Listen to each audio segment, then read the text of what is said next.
की शुरुआत करेंगे खबरों के साथ और बता दें सीएम पुष्कर सिंह धामी बृहस्पतिवार को झारखंड के देवघर विधानसभा क्षेत्र में पहुंचे, जहां सीएम धामी का जोरदार स्वागत हुआ।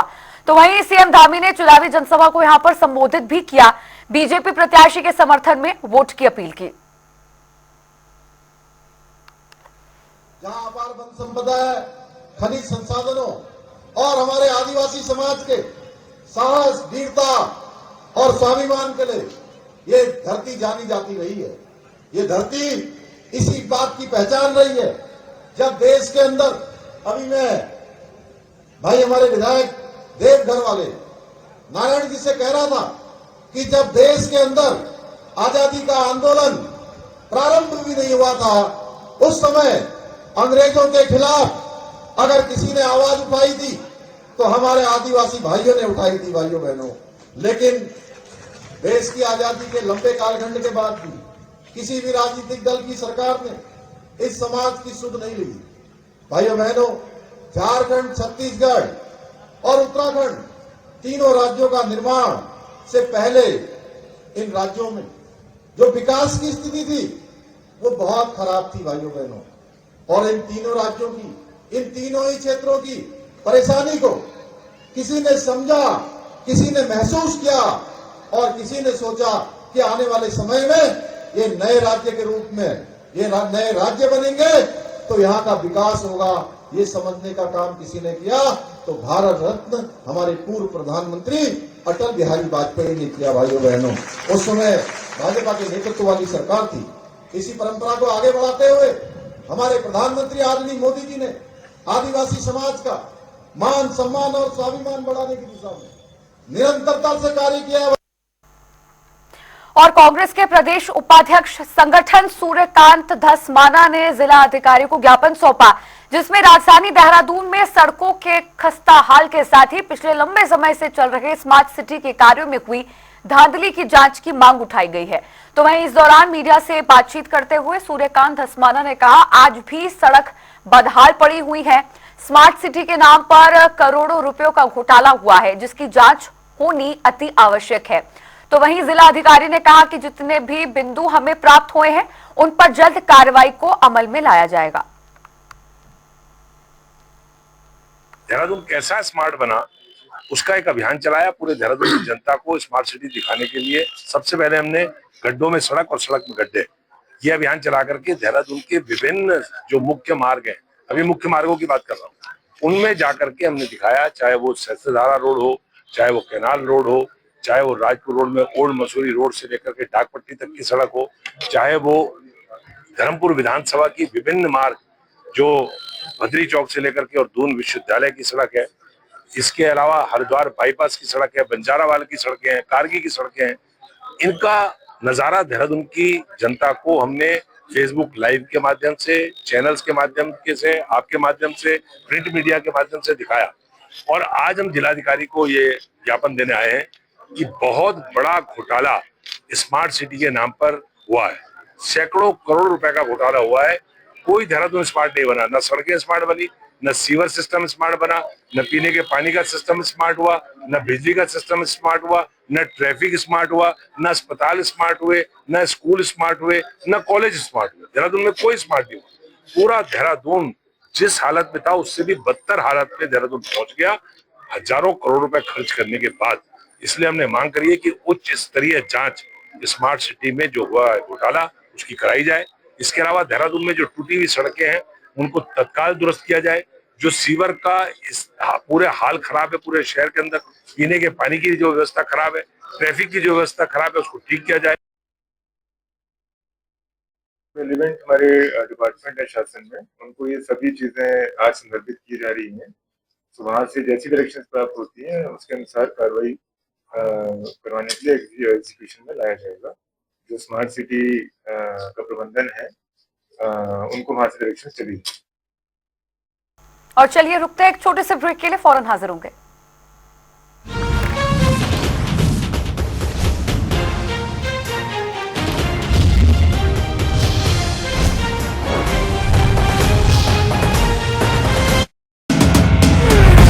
सभी महिलाओं को मिलेंगे लाडो लक्ष्मी योजना के तहत हर महीने ₹2100 नॉन स्टॉप। कमल का बटन दबाएं, बीजेपी को जिताएं।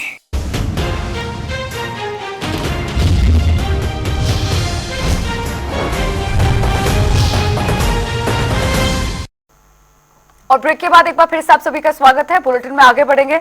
बता दें, देहरादून की जेल में बंद महिला कैदियों की सुरक्षा और स्वास्थ्य को लेकर उत्तराखंड महिला आयोग की अध्यक्ष कुसुम कंडवाल ने कहा है कि वो आने वाली 30 सितंबर को देहरादून की सुदोवला जेल में निरीक्षण करने के लिए पहुंचेंगी।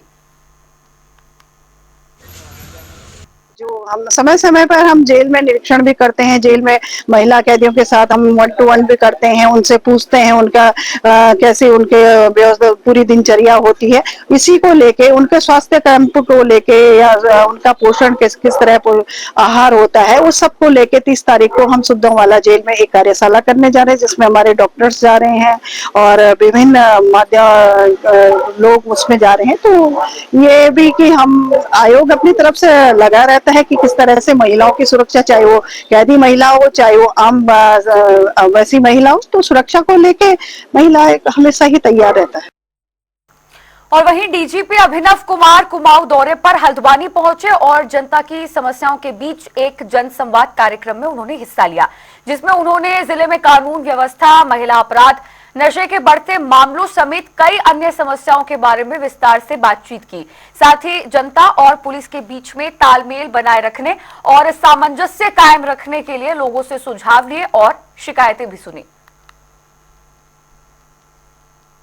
देखिए, माननीय मुख्यमंत्री जी जो हमारे गृह मंत्री जी भी हैं, वो भी लगातार पुलिस के मॉडर्नाइजेशन पर और पुलिस की मतलब पुलिस के संसाधनों को सुधार करने के लिए लगातार चिंता व्यक्त करते रहते हैं, लगातार अपना मार्गदर्शन देते रहते हैं। तो उसी क्रम में हम लोग एक बहुत बृहद योजना बना के पुलिस विभाग के हर पहलू में हम उसको सुदृढ़ करने के लिए क्रियाशील हैं।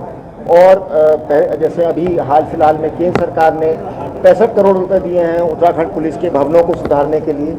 अभी कुछ दिन पहले शासन में एक उच्च स्तरीय मीटिंग हुई थी, 25 करोड़ रुपए हमें जल्दी मिलने वाले हैं गाड़ियों की खरीद के लिए। तो इस तरह से चाहे वो गाड़ियां हो, चाहे वो भवन हो और चाहे टेक्नोलॉजी हो, पुलिस विभाग के हर क्षेत्र में हम लोग लगातार इंफ्रास्ट्रक्चर को इम्प्रूव करने की कोशिश कर रहे हैं। और अगली खबर खटीमा से, जहां बीजेपी कार्यकर्ताओं का एक प्रतिनिधि मंडल बाढ़ आपदा से संबंधित चेक के वितरण करने के लिए पहुंचा और एसडीएम रविंद्र सिंह बिष्ट से मिलकर जल्द से जल्द सहायता राशि का चेक वितरण करने की मांग भी यहां पर की गई। तो वहीं एसडीएम ने आश्वस्त करते हुए कहा कि सोमवार तक चेक वितरित किए जाएंगे। खटीमा नगर पालिका विस्तार के बाद आगामी नगर निकाय चुनाव के चलते मतदाता सूची बनाने की कार्रवाई चल रही है, जिसके लिए आखिरी तारीख 28 सितंबर तय की गई है। इसी क्रम में सुपरवाइजर्स की एक बैठक का आयोजन तहसील सभागार में किया गया, जिसमें एसडीएम रविंद्र सिंह बिष्ट सहित कई अधिकारी मौजूद रहे।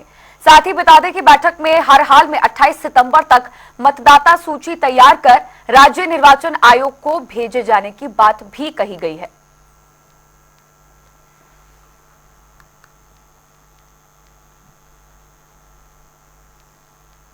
और वहीं बता दें कि हरिद्वार में मानकों को दरकिनार कर चल रहे कोचिंग सेंटर्स पर प्रशासन एक्शन मोड में है।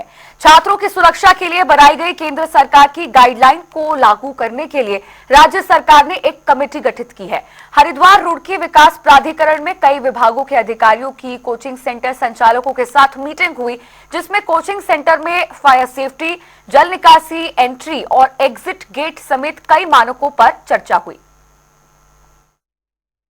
उसको और एक और कमेटी बनाई गई थी जो कोचिंग सेंटर में इश्यूज आ रहे हैं हमारे बेसिक जो हैं, जैसे फायर सेफ्टी हो गया, बिल्डिंग लॉस के नियमों का पालन हो गया, उधर उनका रजिस्ट्रेशन हो गया, इंफ्रास्ट्रक्चर फैसिलिटीज़ जैसे पोर्टेबल ड्रिंकिंग वाटर, आपके separate toilet for boys and girls. तो इन विषयों को लेके हमारी एक मीटिंग हुई थी। इस मीटिंग में जो हमारे पास प्रेजेंट थे वो कोचिंग सेंटर 100 से अधिक कोचिंग सेंटर्स को हम लोग फेज़ 1 में ले रहे हैं, जो हमें गाइडलाइंस आई हैं उत्तराखंड सरकार से। और इसमें स्टैगर्ड वे में विल इंश्योर कि जो बेयर मिनिमम फैसिलिटी जो हमें लगता है बहुत ही इसेंशियल्स हैं, वो हम एक टाइम बाउंड प्रक्रिया के अनुसार उसमें हम लोग इसको फॉलोअप कराएंगे कि वो इंश्योर करें कि वो फैसिलिटीज़ वहाँ प्रेजेंट हो जाए। एंड इसको हम लोग अब एक एक्शन प्लान बनाएंगे, उसका इम्प्लीमेंटेशन फिर करेंगे। और अब बता दें कि हरिद्वार में आने वाले तीर्थ यात्रियों का कुल पुरोहित पूरा रिकॉर्ड रखते हैं, जिससे उनके पूर्वजों के बारे में पूरी जानकारी मिलती है। यहाँ बताते चले कि हरिद्वार आने वाले तीर्थ यात्री यहाँ पारंपरिक रूप से अपने कुल पुरोहित या फिर परिवार के पुजारी से मिलते हैं। ये पुजारी एक बही रखते हैं जो एक तरह का बही खाता कहा जाता है। इसमें वो तीर्थ यात्रियों के आने और उनकी यात्रा का उद्देश्य दर्ज करते हैं। इसी पर देखिए रिपोर्ट।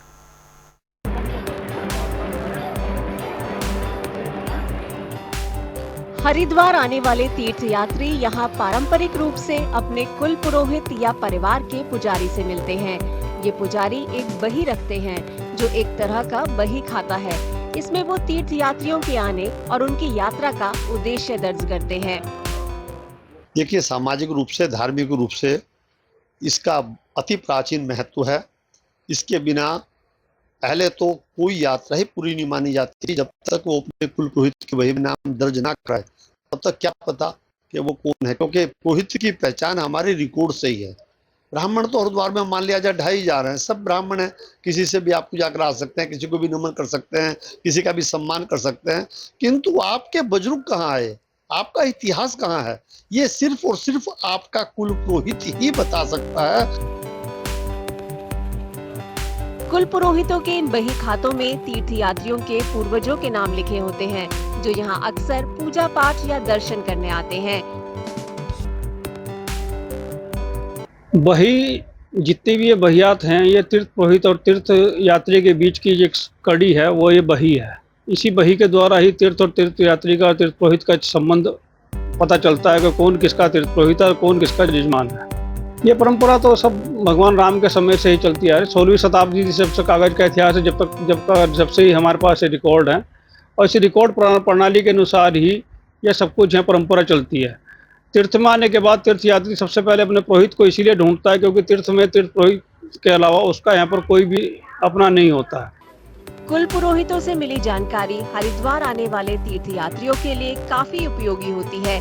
इससे उन्हें अपने पारिवारिक इतिहास के बारे में जानकारी मिलती है।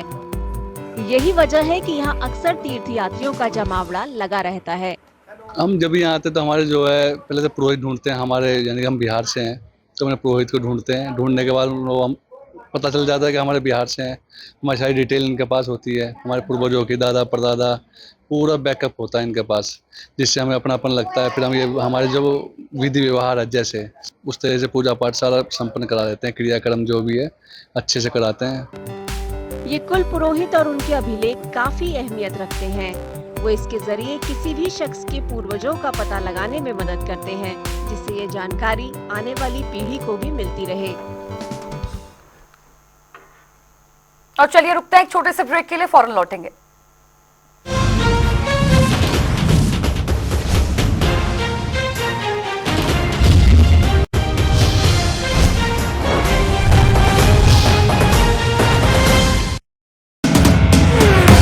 दो लाख युवाओं को बिना पर्ची बिना खर्ची मिलेगी सरकारी नौकरी नॉन स्टॉप। कमल का बटन दबाएं, बीजेपी को जिताएं।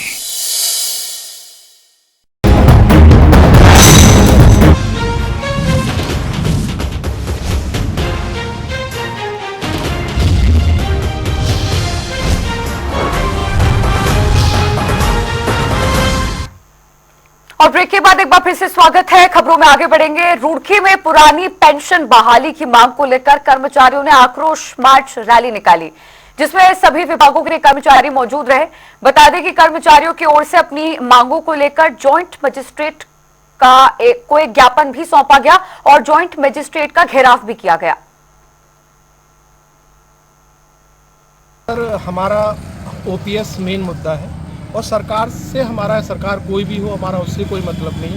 मतलब है हमें अपनी ओपीएस से। जिस तरीके से सरकार, सांसद या हमारे विधायक लोग भी अपनी पेंशन लेते हैं, सर वो क्यों लेते हैं जब उनकी सरकार के द्वारा, जनता के द्वारा चुने जाते हैं। हम तो टेस्ट वगैरह सारी चीज़ें देकर हम इस व्यवस्था में आते हैं, सरकार व्यवस्था में आते हैं, और उसके बाद 30 से 40 साल तक हमारी जॉब करते हैं और उसके बाद भी हम लोगों को पेंशन नहीं मिलती है। जिसकी वजह से सर यही एक हमारे बुढ़ापे की लाठी है, वही हमारा एक सहारा है। अक्टूबर 2007 में एनपीएस लागू की थी, जो कि कर्मचारियों के साथ एक छलावा था। कर्मचारियों को पहले पता नहीं लगा, जब उसके रिजल्ट आए तो पेंशन जो लोग रिटायर हो गए, किसी की 1500, किसी की 500, किसी की 700 बनी। तो उसके बाद कर्मचारियों को पता लगा।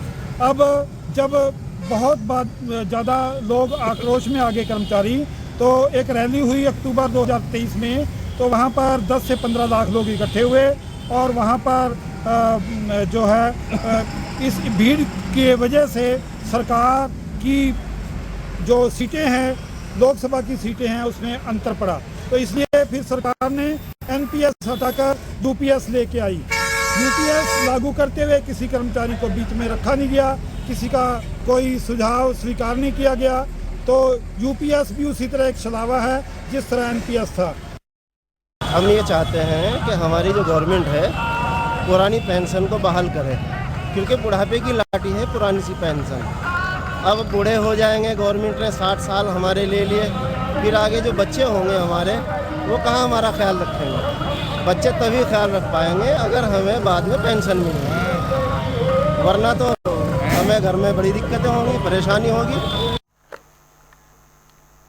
हरिद्वार के क्षेत्र कलियर में अचानक रतमाऊ नदी का जलस्तर बढ़ गया, तो वहीं नदी में नहा रहे जायरीनों को कलियर पुलिस ने समय रहते हटा दिया। पुलिस की सतर्कता से बड़ा हादसा होते होते यहां पर टल गया। तो वहीं हरिद्वार पुलिस की त्वरित कार्रवाई पर स्थानीय जनता और जायरीनों ने उनकी प्रशंसा की। और बता दें कि लगभग 1 महीने से काशीपुर के करीब 1 दर्जन जगहों पर गुलदार का आतंक देखने को मिल रहा है, जिससे यहां के लोगों में दहशत का माहौल बना हुआ है। तो वहीं बीती रात कोजसपुर रोड स्थित एक टाइल्स फैक्ट्री में 9 फीट की दीवार फांदकर गुलदार फैक्ट्री के अंदर घुस आया। उसके बाद गुलदार दीवार फांदकर बस्ती की ओर चला गया। हालांकि कोई जनहानि यहां पर नहीं हुई है। शहर के अलग अलग कोनों में देखा गया है, जैसे कि कौशाम्बी कॉलोनी में, नौगजा कब्रिस्तान की तरफ हो गया, टीले की तरफ हो गया। अब वो तो एक दूर में था, यहाँ अब पूरी आबादी का क्षेत्र है। यहाँ पर काफ़ी घर के अंदर बने हुए हैं, काफ़ी आबादी रहती है। लोग बाग शाम के टाइम, हवा कल अच्छी भी चल रही थी, ठंडी हवा चल रही थी, तो लोग बाग अपने घरों के बाहर भी बैठे हुए थे। तो आबादी की तरफ के अंदर अब वो बढ़ रहा है। तो मेरा के अंदर वन विभाग से यही कहना है कि इसको पिंजरा लगाकर जल्द से जल्द के अंदर कहीं ना कहीं इसको पकड़ा जाए।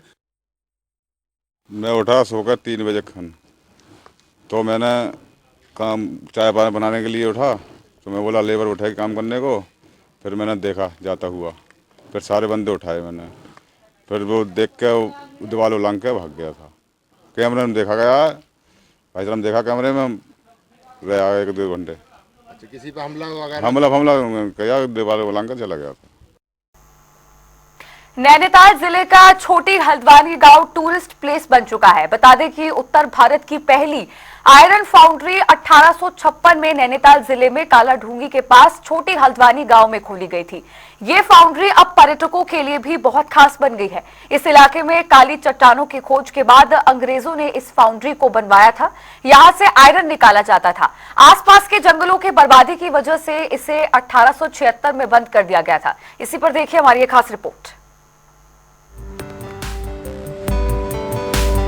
उत्तर भारत की पहली आयरन फाउंड्री 1856 में उत्तराखंड के नैनीताल जिले में काला ढूंगी के पास छोटी हल्द्वानी गांव में खोली गई थी।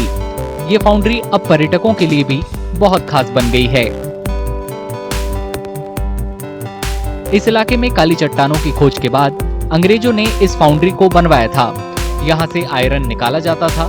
आसपास के जंगलों की बर्बादी की वजह से इसे 1876 में बंद कर दिया गया था। हमारे देश में रेलवे का डेवलपमेंट कर रहे थे अंग्रेज, तो उनको लोहे की आवश्यकता पड़ी, तो यहाँ पर आयरन ओर पाया जाता है। उस आयरन ओर को गला के इस भट्टी में यहाँ पर लोहा तैयार किया जाता था।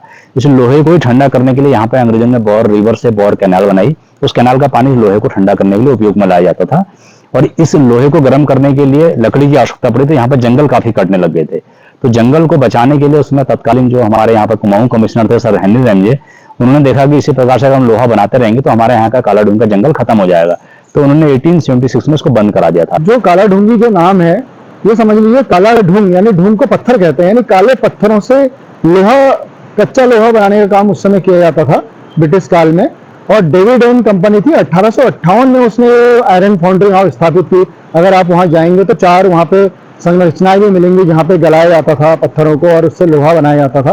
एक बोर कैनाल है, वो नदी है जिससे उसको ठंडा करने का काम पानी आता था, तो पूरी बोर नदी से नहर लाई गई थी बहुत कई किलोमीटर की और उस फाउंड्री तक पहुंचाई गई थी।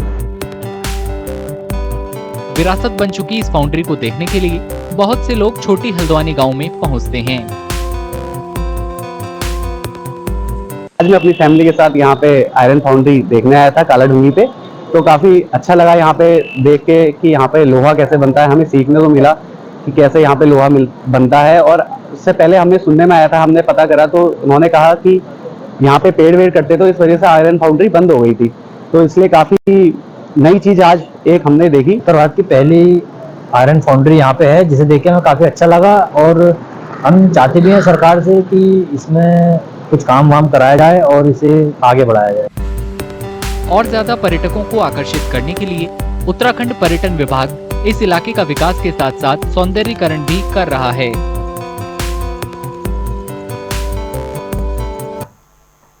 निकाय चुनाव को लेकर कांग्रेस लगातार बीजेपी पर हार के डर से चुनाव टालने का आरोप लगाती आ रही है, तो वहीं शहरी विकास मंत्री प्रेमचंद अग्रवाल ने कांग्रेस पर पलटवार किया है। उन्होंने कहा कि हम चुनाव कराने से नहीं डरते, ये सभी जानते हैं कि हमने कितना विकास किया है। डरना तो उन लोगों को चाहिए जो विदेशों में जाकर झूठा प्रचार करते हैं। आपको बता दें कि निकाय चुनाव के लिए एकल सदस्य समर्पित आयोग ने 15 निकायों की अनुपूरक रिपोर्ट का ड्राफ्ट तैयार कर लिया है, जिसे जल्द ही सरकार को सौंप दिया जाएगा। हाँ, चुनाव के लिए भी मैंने बताया, चुनाव के लिए कभी भारतीय जनता पार्टी इसलिए नहीं डरती क्योंकि हमारे पास एक व्यापक समर्थन जनता का है, हमारे पास देवतुल्य कार्यकर्ता हैं, हमने विकास कार्य किया है, हमारी प्रदेश सरकार ने भी, मोदी सरकार ने भी। तो डरना किस बात से? डर तो उन्हें होगा ना जो भ्रामक प्रचार करके राजनीति करते हैं, झूठ के आधार पर राजनीति करते हैं। अमेरिका में जाएं तो आप झूठ और भारत को बदनाम करने की बात करते हैं। बदनाम जो हमारे देश के अंदर आरक्षण के नाम पे, संविधान के नाम पे जिन्होंने झूठा प्रचार किया, डर तो उनको लगेगा, हमें किस बात का डर लगेगा? हम तो सच्चे साफ लोग हैं, इसलिए हम डरने वाले नहीं हैं। धामी सरकार ने राज्य में अंत्योदय राशन कार्ड धारकों के लाभार्थियों को बड़ी सौगात दी है। दरअसल सरकार ने अंत्योदय योजना को एक बार फिर से बढ़ाने का निर्णय लिया है। आपको बता दें कि अब इस योजना को साल 2027 तक के लिए बढ़ा दिया गया है। वहीं इसको लेकर बीजेपी प्रदेश प्रवक्ता विपिन कैंथोला ने कहा कि सरकार हमेशा से ही सबका साथ सबका विकास पर काम करती आ रही है। हम हर तबके को समाज की मुख्य धारा से जोड़ने का प्रयास कर रहे हैं। देखिए, अंत्योदय का दर्शन और अंतिम व्यक्ति तक, जो अंतिम पायदान में व्यक्ति खड़ा है उस तक विकास पहुंचे, इस पर जनसंघ के संस्थापक, भारतीय जनता पार्टी के संस्थापक सदस्य आदरणीय दीनदयाल उपाध्याय जी ने विचार किया था। उनके इस विचार को लेकर के भारतीय जनता पार्टी की तमाम सरकारें, चाहे वो केंद्र की सरकार हो चाहे स्टेट की गवर्नमेंट हो, तमाम योजनाएं लेकर के आती हैं।